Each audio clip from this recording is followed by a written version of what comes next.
3, 2, 1, go. Talking now. And for those of you who haven't seen Weird Science or strange, whatever, shame on you. What the This week on the Squatchers Lounge podcast, even the Reverend Jeff talk about the Mogollon Monster. No, it's not Mogollon, all right? It's a double L. It's Spanish. Come on, people. All right, anyway, we're talking about the Arizona Bigfoot, and this is a real thing. I'm not making this up. This is Mitchell Waite and that whole crew. Monster Quest did it. Finding Bigfoot did it. It's got to be real. And now for the host who's more real than reality TV, the Reverend Jeff Kelly. More reality than reality TV. That is indeed the truth. I am the host of those mess, the Reverend Jeff Kelly. And over there is the greatest announcer man and greatest guitar player in American history, Dr. David Batdorf, Esquire, pseudoscientist. Accredited pseudoscientist, bitches. I have an accreditation from the Squatchers Lounge podcast. That's right. We will accredit you too for the low price of just $19.95. You can PayPal me. Send me... It's $24.95 for me, dude. Jesus. You know, if you can't screw your friends, who can you screw? Tonight we are talking about the Mogollon Monster. There's no N. Mogollon. Mogollon. I don't know. I can't say that it. One. It's one of them things. We're talking about the Arizona Bigfoot. And truthfully, I've always kind of had a little bit of problem with the Arizona Bigfoot. Now, of course, we couldn't start off any Squatchers Lounge podcast without getting it a little newsy. So this isn't going to be any different week, folks. As soon as I can find that stupid, it's all weird tonight, man. It is just all weird tonight. Okay, so kicking off the news tonight, you go to the zoo and all of a sudden a fight breaks out. Yeah, not just a we're regular talking fight. two silverbacks, bro. What do? This lady's screaming, no, where's the zookeeper? What's he going to do, bro? Get in there and box with him? Yeah. Get his face ripped off? I don't think so. Jump on in. Now, we all talk about keeping large primates and keeping gorillas and such in zoos. And in the wild, this actually would very rarely ever happen unless it was a young silverback trying to challenge an older silverback for control of his group. This, unfortunately, happens a lot in zoos because we keep them so closely together. Well, yeah, there's no reprieve. You can't get away from each other. It looks scary, but they actually didn't make a whole lot of contact. And if they were really throwing down to hurt each other, that would have looked a lot different. There would have been a whole lot more teeth involved and blood coming out of parts. I mean, I've seen gorillas and monkeys really fight, and there's a lot of blood involved in that. These guys were just trying to get a little aggression out and show who's boss. But, when we keep these large primates cooped up together, this happens a lot. And unfortunately for them, it does raise that stress level. And we go back to, why are we still keeping them penned up like this? Yeah. And they should have a far bigger enclosure. They should have there should be far more effort put in to actually give these guys an environment rather than just something we call an environment. And if you can't supply that larger, then you should more robust environment, then you probably shouldn't continue to do anything. However, the zoo has it's not that they didn't probably capture these gorillas for such a purpose. They probably, they were bred into it. They were bred into it, and they were probably bred from like a mother at this location and somebody, at another location. They had a little rendezvous, what happens in Vegas stays in Vegas. I assume there's a zoo in Vegas that none of us get to see. But that's where they're making the old creatures, bringing them back to life from Amber, right? Exactly. But yeah, so Amber in Vegas, she wasn't. That's another story. Totally different story. But anyway, so it's hard to you can't just put these guys back out into the wild and have them be successous either. So I do understand that there's could you imagine just releasing like 15 silverbacks on a mountainside? What kind of friggin' everybody be dead in the morning. Like everybody, not just them, but like the guys who live there, everybody. It would just be a massacre. It'd just be ugly. It would just not be the right thing to do. So I do understand why we do have some gorillas left in captivity. All right, moving right along. we'll get off our bucks about that. And British hiker missing in Peru is finally found dead. I kind of say should have been discovered dead. I don't think you find dead people, but yeah, Harry Greaves' body was found in a 40-meter crevice almost 2 weeks after he set out on a solo mountain hike. Well, there's 2 strikes against you right there. They talk about the 3 lemon law. Okay, when you're out on these hikes and you're doing these things, if you get into a 3 lemon situation, you need to be rescued. Okay, if you're starting out on a 2-week hike solo, you're already at 11.5.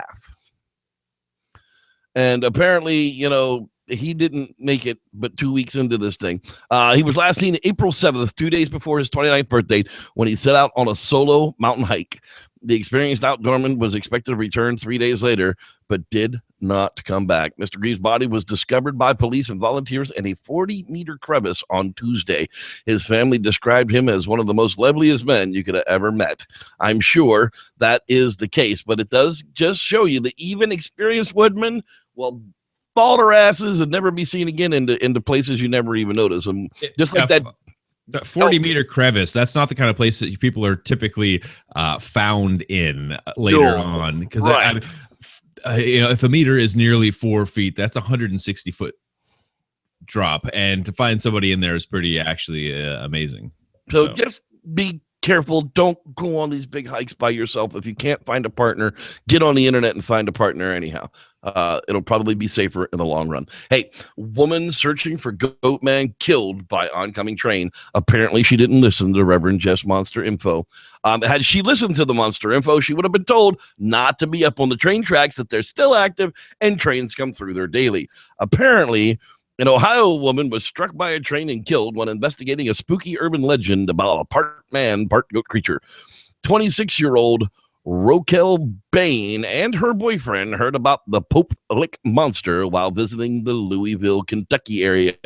The creature is rumored to live beneath the tracks of the train trestle over Pope Lick Creek in the East Louisville and Emerge when the trestle is crossed. The couple decided to investigate, but when they made it onto the trestle, they were surprised by an oncoming train.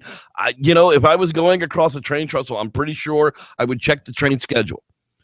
But that's just me. When they realized they couldn't make it off the trestle in time, they decided to hang off of the side, but Bain was struck by the train and fell an estimated 80 to 100 feet. She was pronounced dead at the scene. So I guess he lived and didn't get hit by the train and shook on the side of this damn thing like you could only imagine. But geez Louise, people, listen to your old friend, the Reverend Jeff here. Goat man will get you killed if you go out on the trellis. Just don't do it. There's much if you're out on the middle of a trestle like that, the chances of you being injured by a wild animal, or say, for example, the goat man, is probably way less than getting hit by a train. So I would just go ahead and go down through the low area there and do that and stay off the tracks. Reverend Jeff's monster and so. It'll save your life. And also, to the fine people of Pope Lick, you might think about a name change on that one. Been Pope Lick for all these years. Who are you to tell us it shouldn't be Pope Lick? I'm just damn saying. Hippie. Here's a great article from Science for the Curious. Discover. That's right. The first humans to ever know winter. Can you imagine being this partially fuzzy, booby lady with no clothes and the snow's falling? Ooh, we're talking about that's not going to be fun. What are you? Yeah. Imagine you've been on the African savannah, and you know what cold is because the temperatures drop at night, and you probably know how to use fire-ish, and that's okay. But then all of a sudden you wake up one morning and it never gets warmer than the night, and the night gets colder and colder. What happened? Like that would be the thought in your mind. Like, how did we take this wrong turn? Well, do you think about it? How did it come to be that we're wearing animal skins? Were these creatures crawling inside dead animals for warmth that they had just eaten, and it finally kicked in after the 100th dead animal that they climbed in? Maybe they should skin it and put it on their back and take it with them. Somebody had to make that connection eventually at some point. and you know, wearing whatever. I mean, it could have been, you know, start with grass weaves or whatnot, but then realizing that that's where the wind wicks through the holes, and like, but the skin is there's no holes in skin. So crude. anyway, a fascinating article. I did read this one, just about, again, it's our friends, the Demonese specimen, would have been the first humans that we know of that would have basically been far enough north and in the mountains to even imagine what snow could possibly be and what cold temperatures and climates are really like. And so these were definitely some hardy people, and also eaten to death a lot by large cave cats. Oh, because they like to hang out in caves where it was warm. Sad phase. Hey, this was another great article. ScienceAlert.com. This infographic breaks down the top 5 misconceptions about evolution. You see how I stopped from stuttering there? Yeah, I stretch it out just a little bit. Top 5 misconceptions about evolution. It's just a theory. In everyday language, theory might mean a hunch or a guess. For science, a hypothesis is what people think a theory is. I have a theory about that. No, you have a working hypothesis with no data whatsoever is what you have. You have an inkling.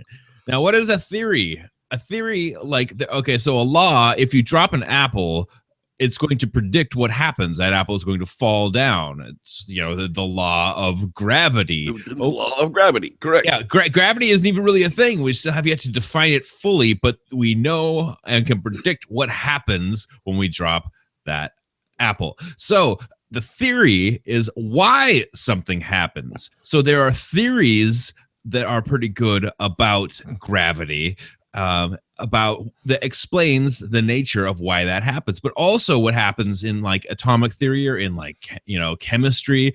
It's a law is if you apply chemical X to chemical Z, then this is going to happen. I don't math good. Yeah, if you put acid on limestone, it's going to erode it, right? Well, that's a law. Like it's going to liquid paper on a bee, and it died.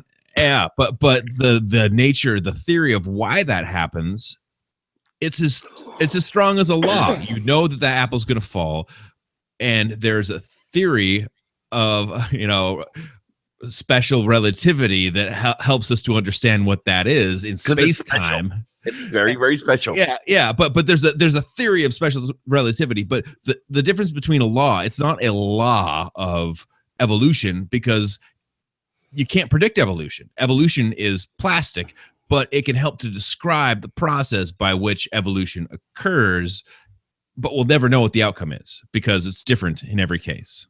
So there you go. It's a done deal, people. Yeah, exactly. Humans descend from chimps. No, not exactly. No, not at all. Never, ever. Right. Humans and chimps descend from the same beginning species. Correct statement. Humans were never monkeys.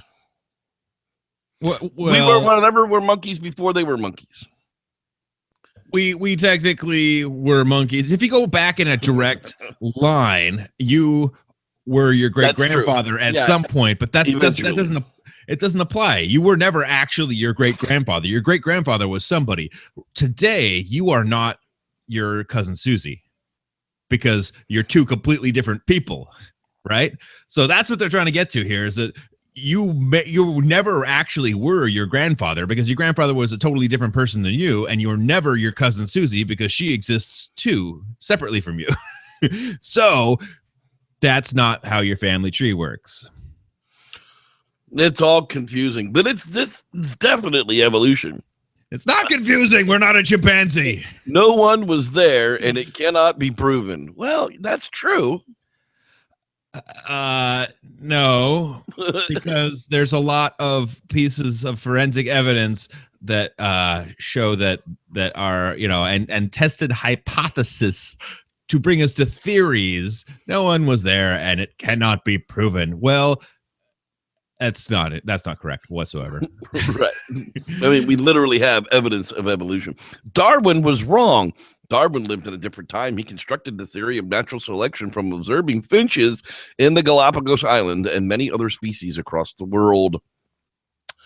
Well, so Darwin was wrong about the specific processes of evolution. His evolutionary theory was actually pretty sound. Some of his observations supported his theory. Later science supports his theory, and a theory is a good thing, like we said. But some of the specifics didn't hold up to further study. But that's because he drank a lot of rum. I mean, they were on a boat for a long ass time, and they drink a lot of rum. Well, it was because he didn't even know what a chromosome was, because we hadn't discovered them yet. He didn't know what gene flow was. He hadn't discovered it yet. But the overarching theory still proves to be correct, even today, when we know about how to modify particular aminos in the body to get rid of particular diseases in stem cells. Crazy stuff. Just amazing. So check this one out. ScienceAlert.com. Evolution is not a hypothesis. It is a working theory. Wild monkeys observed acting as a midwife to a pregnant female. Now, I dig this. This is what I keep saying, is if we keep going down, even in the monkey scale, in their social behavior, we're going to find that they are so complex that we shouldn't be testing on them either. We've been begging for them to stop testing on chimps, but they needed to stop testing on primates altogether. God, this just shows me that they're so much closer to everybody else. They're almost normal. Altruism is something that we're giving to a lot of other species and other genus, and that we would expect most primates to actually have. And so this midwifing to somebody who has either seen another pregnancy or had a pregnancy themselves is something that's probably, they want to be there to help. They know what the other primate is going through. It's crazy. Yeah, most primates, as many other animals, in fact, normally give birth at night in order to avoid predators, as well as give the new mother time to recover and start nursing her infant. This means that observations of wild primates giving birth is far and few between, and yet after 5 years of studying the same group of golden stub-nosed monkeys, researchers finally caught the seldom seen act of when one mother gave birth during the day. The researchers even managed to photograph the event, which they had reported in the Journal of Primates. So check this one. I just think it's fantastic when you look deeper even into the little bitty monkeys. They're too close to us to be testing on. Snub-nosed monkeys are fantastic. Do animals have a culture? I mean, this goes kind of right along with it. Listening to what the heck was I talking about here? Being an astrophysicist, God, why is this? Dude, I read this whole thing. Where's the link that it came from? I don't know, but do animals have culture? That becomes the question. Culture, though, leads to music, art, and creation. And that was kind of where the lesser monkeys kind of run into problems, because we don't have any music, art, or creation from, the little guys, do we? Culture has to do with some of those aspects, but those aspects are lasting forms of communication, whether it's art or sculpture, stick structures, or whatever like that. That's a lasting form of communication. And culture means interpretation is what I always thought those things led to, which is a difficult thing for other species outside of humans to come upon, for culture. Interpretation. Does anything else actually see something and interpret it as something else? Yes, but whether or not that's something, like culture involves a group of people, and that group of people almost certainly has to have language or a complex communication of some sort.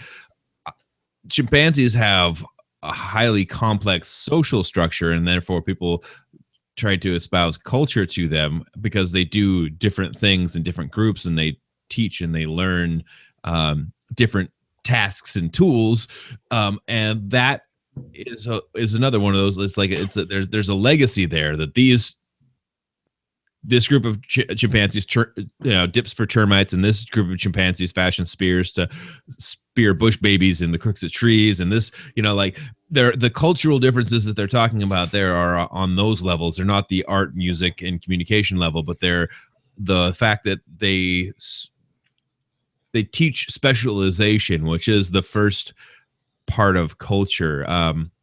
And then there are monkeys that do it too. There are macaques that use stone tools, rocks, on harder rocks to crack open nuts. And the only places that they do that are where they're taught to do that, or they observe that and learn that. And so is that the first beginnings of culture? So they're not talking about, are they going to, rise of the Planet of the Apes up on us or anything like that. They're just talking about what are the beginnings, what began culture for us. They're entering the wood age, and we're in trouble. Yeah, the wood age. Well, but like, what is culture to us? Where did it start? And the best thing that we can do is look at our closest relatives and kind of work back from that and see where that is. There's no cultural aspects to an orangutan's life because they're solitary.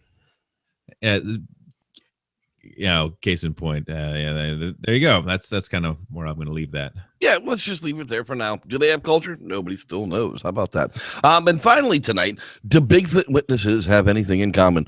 Sibylla Irwin asks, people who have seen or experienced events connected to Bigfoot truly come from every walk of life. There doesn't seem to be any one thing in common. It can happen to anyone. A man hunting his deer lease, the woman driving home from work late. It can happen at any age, at any time, or day or night. And she says that she's worked with nurses and lawyers, teachers, oil field workers, truckers, carpenters, expert guides, engineers, and people in the military, mothers and fathers, grandparents, children. Let's just say all walks of life, lady. It doesn't seem to matter who they are or what they do, or whether they believed or didn't believe in the existence of this creature. And that is the point that I wanted to get in. That's why I was using this one friggin' at all. You don't have to believe in Bigfoot to see one. You don't have to believe in Bigfoot to have one walk into camp and just trash the shit out of it. You don't have to believe in Bigfoot at all to have that Bigfoot encounter. And most of the people that have them have probably never thought about it until they do. It would seem most natural that people that do see Bigfoot haven't thought about it ever before until it's standing right there. And then what do? Oh, but every phone has a camera now. It's like, well, yeah, but they didn't even think about what was happening. They're not like, at the ready going on an expedition. This is probably somebody who's just on a hike, walking with their friends, smoking a spliff, just, whoops. There's a Bigfoot. Yeah. There was some people that were talking to a ranger about Bigfoot sightings in the area, and the ranger came across and said, well, you got to be careful out there because there's a bear that lost both its front paws and it walks around on its back legs all the time. And we're talking about here in the Sierras. Well, I can tell you from experience, bear ain't going to make it through one season without its front legs, okay? So it's going to get into the winter and hibernate. Maybe something's going to come along and eat its dumb ass. You just would not survive if all it had was its back legs to walk around, unless we see like the ones in New Jersey who are living in Sally and John's backyard eating out of the garbage cans all the time. That bear may have an injured paw and survive. Mr. Bear up in the Sierras is getting eaten by a mountain lion or a pack of coyotes or a hungry Sam Squanch. Falling into a 40-meter crevice. Right. I don't know if you guys saw that picture of the elk somebody discovered as well had fallen down into a crevice and gotten stuck, and literally all it was an intact skeleton with the antlers and everything intact. It was just like super badass because those things you never find intact. When an animal dies, it scatters. Everything scatters. It whatever's been eaten, it pulls apart this way and pulls apart that way, and something pulls apart back that way. And even if it just lays there and degrades, the rain comes and sloshes it all over the friggin' place. Next thing you know, there's like little lumps of bone left, and within a season it's gone completely. As a case in point, we found late last season a dead bear up by Site B. We documented it. We have video of it. We have pictures of how it was when we left. We decided to leave it intact. We were going to collect the claws and the skull, but God, did it stink. I mean, it was so bad. It was so offensive. Nobody really wanted to touch this thing. And no one's going to go back there and find it because it'll be done stinking before we would have even left that weekend. So we left it in place just to go back after one winter to document whether that animal was still there or not after the snowfall and all, because it was the same type of conditions as where Justin had left the juvenile over there by the hillside. So if this thing is just completely undetectable, like there was no carcass there whatsoever, as soon as we can get in there, it would be very much like the same conditions in which that juvenile was left up there. And I'll venture to say we won't be able to find a speck of it. I will venture to say we won't even find a tooth or a bone that says that there was ever a bear laying in that exact spot when we left. Yeah, and if you do find anything, the tooth is probably would be the most common one to find, because the porcupine don't like to eat those. Well, they're that high in the Sierras. Apparently, the porcupine are up that high. So there are things. The squirrels will eat them. The squirrels will definitely eat bone. So I'm not sure whether they'll eat teeth or not, but I know for a fact that they'll eat bone. So without there being any porcupines up that high, there should be something left, you would think. But the snow alone is just going to carve that out. Yeah. And as it melts, it's just going to distribute it all over the side of that mountain. At least that's my hypothesis. We'll find out if I have a solid theory when we're able to get back up there. But right now, there's 7 feet of snow still on top of it, and we weren't able to do so. And slowly pushing it down the hill. That's right. It's time to listen for a little bit of quasi-theories from your theory host, Mr. Dean Cooper. As soon as I can find it, it's here somewhere. Where did I put it? Dude, seriously. I am getting really, really bad in my old age, and I don't even know what the heck. Oh, because it says beach balls, and I didn't do anything with it. Well, here. What's the big deal about 12? Summer is coming, and a lot of us will head to the beach. Beaches imply beach balls. When you go to buy your beach ball this year, which you will need to do because last year's will inevitably leak when you try to blow it up this year, buy a baker's dozen of them. Yep, 13, because you will then be able to demonstrate to yourself, the kids, and everyone else at the beach exactly why there are 12 signs in the Zodiac. Take those beach balls and blow them up, but not so much that they are tightly inflated. Again, get the wife, kids, and maybe some other beachgoers to help you put one ball in the middle and the other 12 around it, so that each ball is touching the one in the middle. Now mush them together a bit more tightly. If you squint down between the 12 outer balls, you can just make out that the one in the middle has become a platonic solid, specifically a dodecahedron. The dodecahedron has 12 sides. Each side is a pentagon with equal sides and angles. Of the 5 platonic solids, the dodecahedron was the highest. It represented the cosmos, the beautiful order of the universe. Aristotle later claimed that it represented the ether, but then there were other members of Plato's Academy who claimed that Plato would say, when Aristotle would enter a discussion, "Here comes the S." Now, Plato also said that he came up with nothing really new, and he's right. He did not invent beach balls, for example. He did say, though, that the universe was organized and influenced by demons. In Greek, that word was pronounced daimones, which meant intelligent influences, much like the theoi, or gods. They're not evil as such, but were lower emanations from the creative source of the cosmos, which the Greeks call the logos, or reason. The later Christians, who applied the word pagan to all the older religions, converted the word daimonos to mean something evil. But then the word pagan originally meant something like hillbillies, bumpkin, and local yokel. Christians are so disrespectful to us pagans. So some of these daimones had spheres of influence which moved with the seasons, and therefore could be kept track of. The cosmos being 12-sided, there had to be 12 main influences. You can't easily keep track of 12 spheres sliding around in the sky, not with just paper and pencil or clay and stylus, as the case may be. So they invented the Zodiac. It's a circle. It is very easy to divide a circle into 12 pie-shaped segments using only a compass, and then chart your zodiacal observations and calculations onto your astrological pie chart. There you go then. 12 is a basic number of the universe. Throw in the 5 sides of the pentagon, and 5 times 12 equals 60. 60 minutes, 60 seconds, 360 degrees. It's that simple. This has been Dean Cooper, quasi-scientist, enlightening you with my quasi-theory of the week. You may read the text of this on my blog at bydean.com. That's BHAIDIN.com.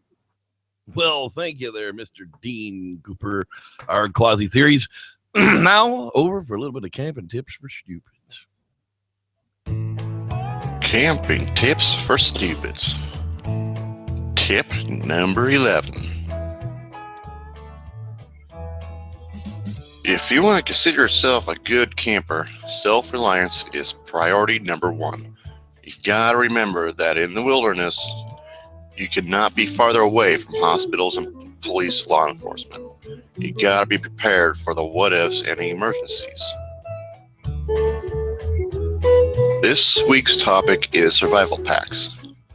The most probable conditions for getting lost in the woods is on a seemingly harmless day hike away from camp. And before you know it, you find yourself lost and there isn't enough daylight to continue. You have to spend the night out there in the scary nighttime woods by yourself. Good luck with that crap. Hope you packed for this. Here is a quick rundown on ideas on what to pack for just such a situation. Tarp, hatchet, small sharp whittling knife, large rugged work knife, paracord, ferro rods, whistle, a stainless steel water container to boil water in, cloth to strain dirty water through, and Les Stroud, a survivor man himself. F. Bear Grylls, he's crap. Don't take him with you. He'll just get you killed. I'll go further in depth on survival gear in future videos. For now, this has been Camping Tips for Stupids, and remember to spay and neuter your stupid population.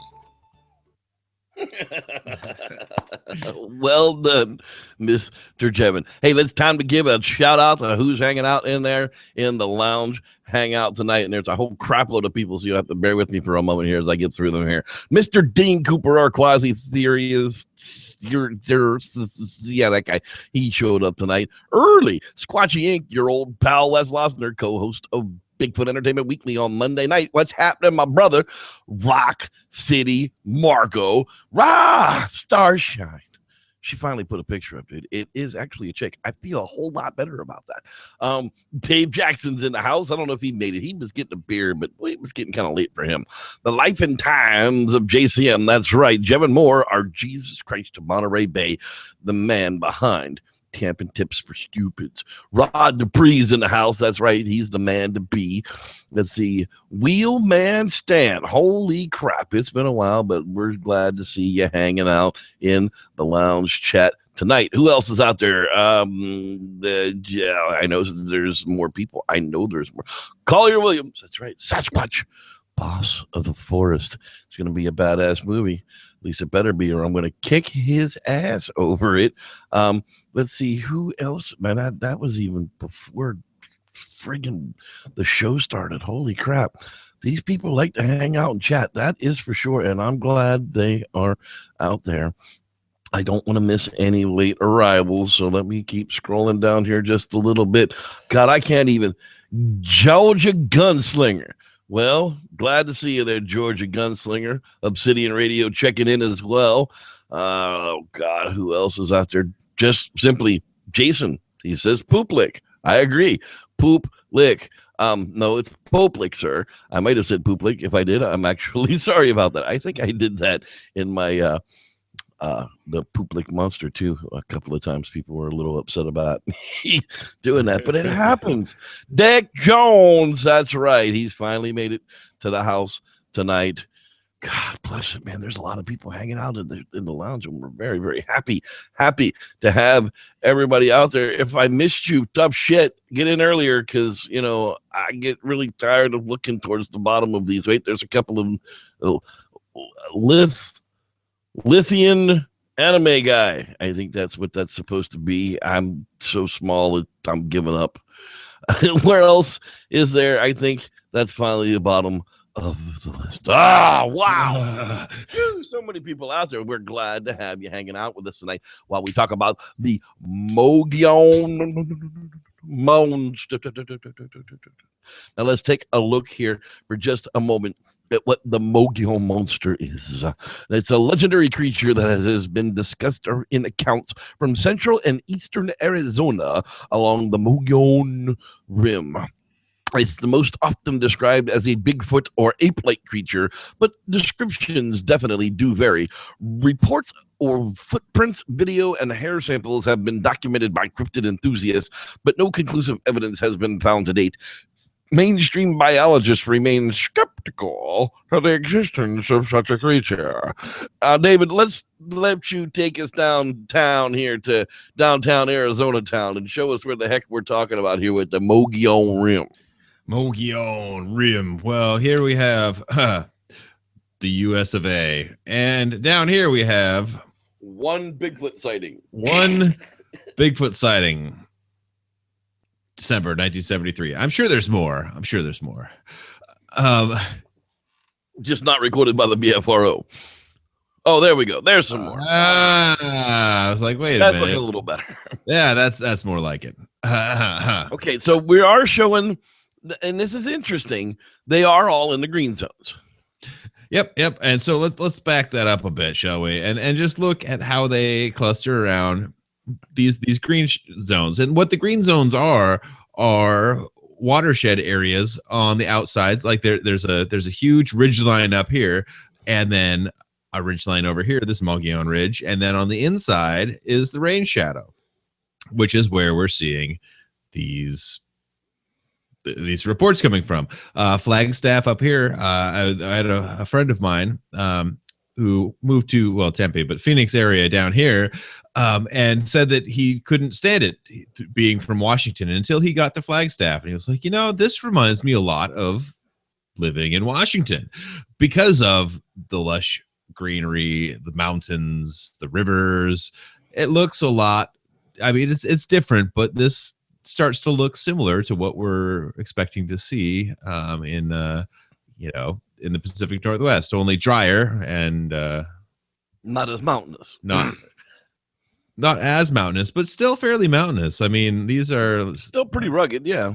See if I can find a peak here. Maybe they're not going to give me a peak here. Now, one of the things that I would say about a population such as this would be it's probably a population in overall trouble. I mean, there's probably enough animals there to continue breeding for a long period of time, especially if they're having, 80, 90-year length lifespans, as I'm expecting as a hypothesis from the Reverend Jeff. Let me explain that hypothesis and my theory for that my hypothesis for it for just a moment.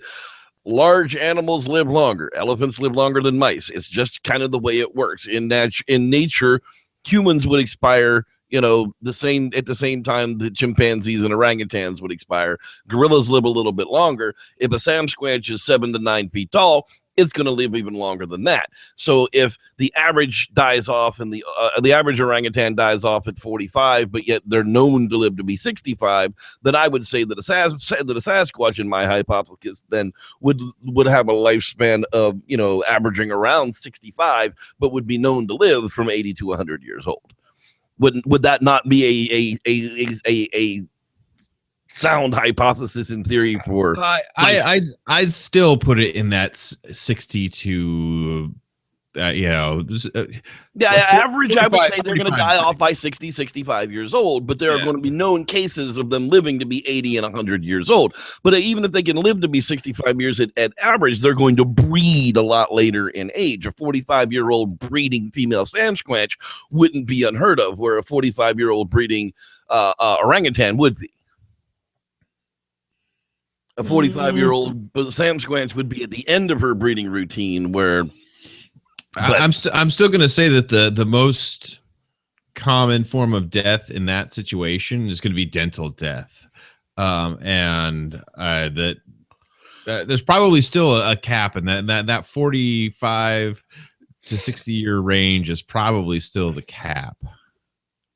Otherwise, there's a good potential that we just can't make it, like primates just can't make it longer than that, or else your teeth are going to fall out of your head, and then what are you going to do? Unless you're that Demon Easty dude. Well, anyway, so looking at these mountainous areas, I mean, up here just north of Flagstaff is about we're looking at almost 12,000 foot in elevation, which is higher than some of the mountains around here. Although it's a lot more inland, and it's at the the lower end of the Rockies / Continental Divide, and the Grand Canyon wasn't carved because there was no elevation and no gravity going out at the sea level. So this is definitely a high area, and it's very interesting that there's so many sightings in what appears to be this barren desert. And yet they all seem to coincide to where they miss the desert. They're all in those flush green and watershed areas outside of that desert line. I mean, it's just very, very strange indeed. Now the ones down here, I would have some issues with these south of Phoenix areas like that. Maybe this is, are they wandering, looking for love in all the wrong places? But when we're talking about the Mogollon Monster, this is the Mogollon Rim, is what they're talking about. Is this area right here? And there are a lot of people that I've talked to in my days in this field that have researched around here, and they have some pretty strong feelings and opinions about things that they've seen, and some evidences that they've shared that they think this is the real deal. What's going on here? The Mogollon Monster is reported to be a bipedal humanoid over 7 feet tall with inhuman strength and large eyes that some claim to be wild and red. Its body is said to be covered with long black or reddish brown hair with the exclusion of the chest, face, hands, and feet. Reports claim it is a super strong and a pungent odor described as that of a dead fish, a skunk, with bad body odor, decaying peat moss, and the musk of a snapping turtle. Ooh, man, that's some rough stuff. Stories say that the creature is nocturnal, omnivorous, very territorial, and sometimes very violent. It is generally reported to walk with wide, inhuman strides, leaving behind footprints measuring 22 inches in length, mimic birds, coyotes, and other wildlife, emit unusual whistle sounds, explore campsites after dark, build nests out of pine needles, twigs, and leaves, and hurl stones from locations that are hidden from view. The creature has also been said to decapitate deer and other wildlife prior to consumption. In numerous reports, the monster has been said to emit a blood-curdling scream described as sounding like a woman in great distress. Accounts of the creature regularly describe an eerie silence prior to the encounter and an appreciable stillness in the woods that commonly surrounds predatory animals. It commonly surrounds predatory animals. Commonly surrounds predatory animals. I never really noticed that the woods get quiet when a bear comes around, but maybe. I don't think the birds stop. I think the birds are actually an alarm system. I think that was what I was taught. The birds, you listen to the birds, they'll let you know what's going on. It sounds better, okay? It sounds better. Sounds better to get quiet from predators, mister. Reported sighting range along the Mogollon Rim from Prescott, Arizona, north to Williams, Arizona, southeast to Alpine, Arizona, south to Clifton, Arizona, and northwest back to Prescott. The oldest known documented sighting of the Mogollon Monster was reported in 1903 as edition of the Arizona Republican, in which I.W. Stevens described a creature seen near the Grand Canyon as having long white hair and a matted beard that reached his knees. It had worn no clothing, and upon his talon-like fingers were claws at least 2 inches long. Upon further inspection, he noted a coat of gray hair nearly covered his body, with here and there a spot of dirty skin showing. He later stated after he discovered the creature drinking the blood of 2 cougars, it threatened him with a club and screamed the wildest, most unearthly screech. Ah! Are you kidding me, dude? That would be so awesome. Yeah, I mean, first of all, you're coming across a wild man. You're not coming across a Sam Squanch. If it threatens you with a club and like it's going to hit you with a baseball bat, trust me, that's no Sam Squanch. That's some old dude in the wood who's really pissed off at you. Uncle Larry? Uncle Larry, you've been lost for 23 years. Now we found you. Oh my God. Another early documented sighting was recounted by cryptozoologist Don Davis during the mid 1940s. He was on a Boy Scout trip near Payson, Arizona, of which he gave the following account. The creature was huge. Its eyes were deep set and hard to see, but they seemed expressionless. His face seemed pretty much devoid of hair, but there seemed to be hair along the sides of his face. Woohoo, like me. His chest, shoulders, and arms were massive, especially the upper arms, easily upwards of 6 inches in diameter. Well, my arms are actually 14 inches in diameter, so you're God, perhaps much more. I can see he was pretty hairy, but didn't observe really how thick the body hair was. The face, the head was very square sides and squared up chin like a box. Really? I don't know what you're describing. That does not sound very Sam Squanchish. It's a Sam Squanch, okay? Okay. Let's go on to the next one and we'll see what he says. A member of the White Mountain Apache Nation in Arizona by the name of Colette Alataha, got that right, stated in 2006, we're not prone too easily to talk to outsiders, but there have been more sightings than ever before. It cannot be ignored any longer.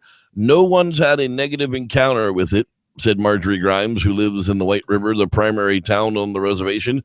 When asked about her encounter, she reports, it was all black and it was tall. The way it walked, it taking big strides. I put up on the brakes and raced back to look between the two trees where it was, and it was gone. I mean, scientific options. Biology professor Stan Lindstad of Northern Arizona University dismisses the idea that a large humanoid creature could remain hidden in such a large area of the country. I put that in the category of mythology that can certainly make our culture interesting, but has nothing to do with science. Generally, the science community attributes creature sightings to either hoaxes or misidentification. As recently as early as 1930s, grizzly bears roamed the forest of Arizona. These may account for the early day sightings, while other large mammals such as black bears and mountain lions and elk may account for the sightings of today. No, really? I'm mountain lions. I didn't we just talk about the one like an only mountain lion in Arizona just recently? Probably in this area. So anyway, but fascinating to know that not that long ago there were mountain lions and grizzly bears there. I mean, you can't even find a grizzly bear in the state of Washington anymore. That's because that settler from the Direct TV commercial made them all into lovely slippers for his feet. Yes, right. That's right. But so the bottom line is that there's a very large area with a lot of sightings and probably not a lot of researchers. I mean, we have the late Mitchell Waite was the late huge. Great Mitchell Waite, yes, and that dude worked hard. I mean, he was out there in the woods doing what research he could. Lots and lots of people laughed at him, gave him a hard time. I never did because I was kind of impressed with what he went so far as to get microscopes and like go through books of hair. He would sit there for hours with his eyeball in a microscope looking at hair books trying to identify the stuff that he picked up rather than just make a claim and say, I found Bigfoot hair. I mean, that to me is a legit researcher. And he put the time into being in the woods that most don't. And yeah, eccentric. Of course he is. I mean, that's the type of person that type of personality that's going to take to put yourself in. We're all looking for a monster in the woods. We're all a little eccentric. Yeah, pretty much. But that's the kind of person who's going to take somebody who's like all in. On this, and to spend the time to do the research, whatever the outcome is, and whoever's laughing at you, it's you just go with it because that's what you want. That's one of the things that kind of the takeaway from the folks like Mitchell Waite and whether I agreed with all of his methodologies all the time, it doesn't matter. It was his research. It was his deal. And he was out there doing it, and you got to give folks their propers for that, you know? Exactly. And I, for one, kind of miss Mitch. I really watched his videos a lot because I appreciated him. I mean, I really, really did. Let's get the last little bit here wrapped up. Now, the monster in fiction, the Mogollon Monster, has become an object of local campfire stories. One such story, told by local Boy Scouts, involves Arizona pioneer Bill Spade building a log cabin on a land adjacent to what is now Camp Geronimo, only to have his face torn off by the creature and left to hang from a tree. That's coming up on the next Bigfoot campfire story, and that's where we're gonna leave it tonight. That's gonna wrap it up for our discussion of the Mogollon Monster. That's right. I dig it. Now that we've really dug into it and really looked into where these sightings are being reported, it just may be a relic population of what's left in those green zones. Are they just holding out for the climate to change and be connected with another green zone so that they can get some fresh DNA in there before it starts to become a problem? Who knows? I'm pretty sure, there's still a couple of populations of Bigfoot left above Oakland. I know people are going to laugh at me, but if you do some research up there, there's a lot of deep old woods that never got cut down up there, that could still, if, like we just said, if they're living to be 65, 80 years old, could still be breeding populations alive up there, just with some really effed up DNA at this point. Yeah, and it takes a few generations to have those problems really come out. So exactly. So let's hope that they get some connection somewhere and get some new. Hey, let's helicopter them in. Let's get some helicopters and round up some Sam Squanch, and we'll drop them into the Mogollon Rim so they can have some new DNA down there. But that sounds like it's close enough to Vegas, right? Right. The peppermint rhinoceros is not a joke. Okay, people. That's gonna do it for us tonight. I want to thank everybody for hanging out with us. It's been a bunch of fun. David, my God, he's back to playing music. Are you going to be playing anything live soon? I'm hoping so. Get the band back together, man. Get the band back together. That's right. I'm going to be playing my magic flute and maybe a little bit of harmonica. We'll find out later. Because have you ever heard grunge with harmonica? It sounds friggin' fantastic. Thanks, everybody, for watching. We want to see you next week when we'll be bringing another edition of something the same, but a little bit different, our Bigfoot around the world. I'll tell you what we're going to be doing that when I make the announcement, because I haven't decided which one we're doing. Yeah, we'll figure that out later. Great. Thanks, everybody, for watching. May the Squatch be with you. Boom, boom. Why is everything taking so long today? We're going to have an update from Esteban in jail on this week's Bigfoot Entertainment Weekly on Monday, so you won't want to miss that. Apparently, there's an interrogation video that we so check out Monday night. Does Reverend Jeff have to choke a bitch?